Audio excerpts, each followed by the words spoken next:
Before dawn on April 9, 1940, Germany launched its invasion of Denmark. Within minutes, German troops crossed the border while aircraft flew overhead, striking military targets and supporting a rapid advance.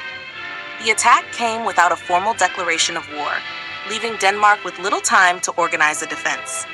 With Copenhagen under threat and fearing even greater destruction, Danish leaders made a painful decision. After only about 6 hours of fighting, Denmark surrendered, hoping to save its people and preserve what remained of the country.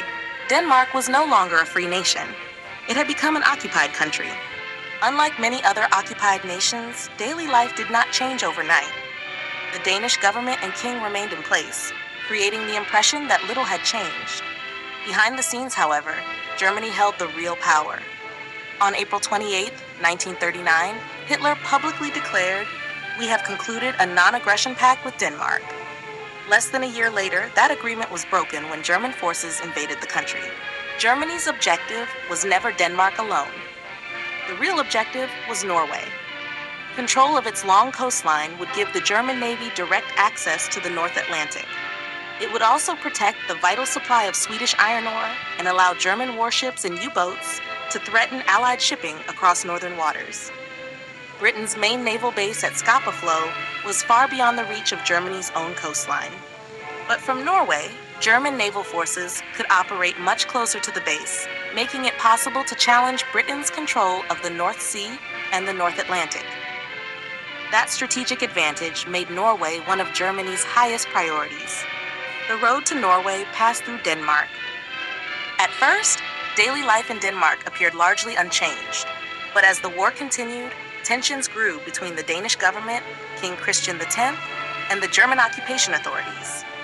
Germany demanded tighter censorship, harsher measures against acts of sabotage, and closer political cooperation. Danish leaders increasingly resisted these demands, and the fragile cooperation began to collapse.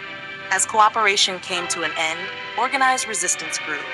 Underground groups sabotaged railways, factories, and military facilities while gathering intelligence for the Allies. German forces responded with tighter security, arrests, and constant patrols, turning many Danish streets into scenes of military occupation. In May 1945, Germany surrendered, bringing 5 years of occupation in Denmark to an end.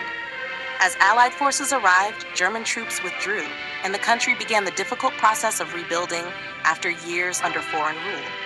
Denmark had suffered loss, destruction, and hardship, but compared with many occupied countries in Europe, its cities and infrastructure remained far less devastated. As Danish flags returned to the streets, the country celebrated its freedom and the end of occupation. But one question remains. Was surrendering after only 6 hours the right decision, or should Denmark have continued to fight?